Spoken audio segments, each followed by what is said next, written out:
हम तो थोड़ी सी भी अगर हमें कुछ चीज़ें प्राप्त हो जाती हैं दुनियादारी की, थोड़ा कोई ऊंचा पद मिला, थोड़ी किसी के पास धन दौलत हुआ, कोई किसी का परिवार में अच्छा अगर है, तो वो सोचता है मैं ही सब कुछ हूँ और दूसरे कोई कुछ नहीं।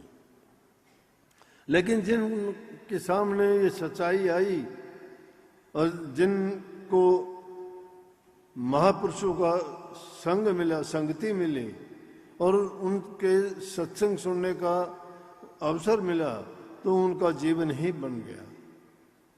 चाहे वो कोई भी युग रहा हो, और उन युगों की कहानी देखोगे तो उनमें जो जो आदमी हुए उन्होंने ये सिद्ध करके भी दिखाया कि उन भक्ति करने वालों के तो आज तक नाम प्रसिद्ध हैं, लेकिन और दूसरे लोग हुए उनको कोई जानता ही नहीं है।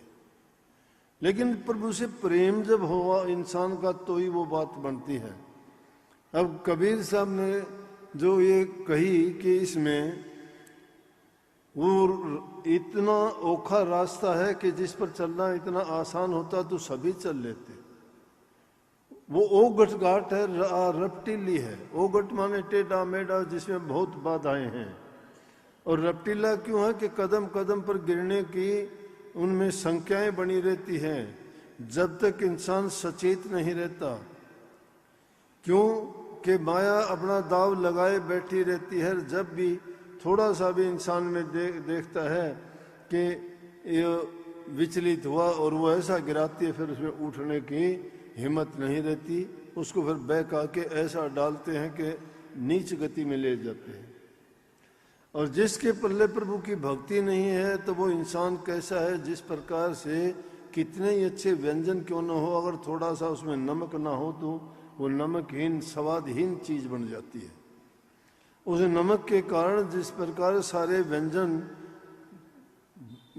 रसहीन है, उसी प्रकार इंसान के जीवन में अगर भक्ति नहीं है, गुरु नहीं है, नाम नहीं है, तो समझो कि वो भी उसी प्रकार से उस व्यंजन के समान है। चाहे वो कितना भी अच्छा क्यों ना हो, लेकिन उसका कोई महत्व नहीं।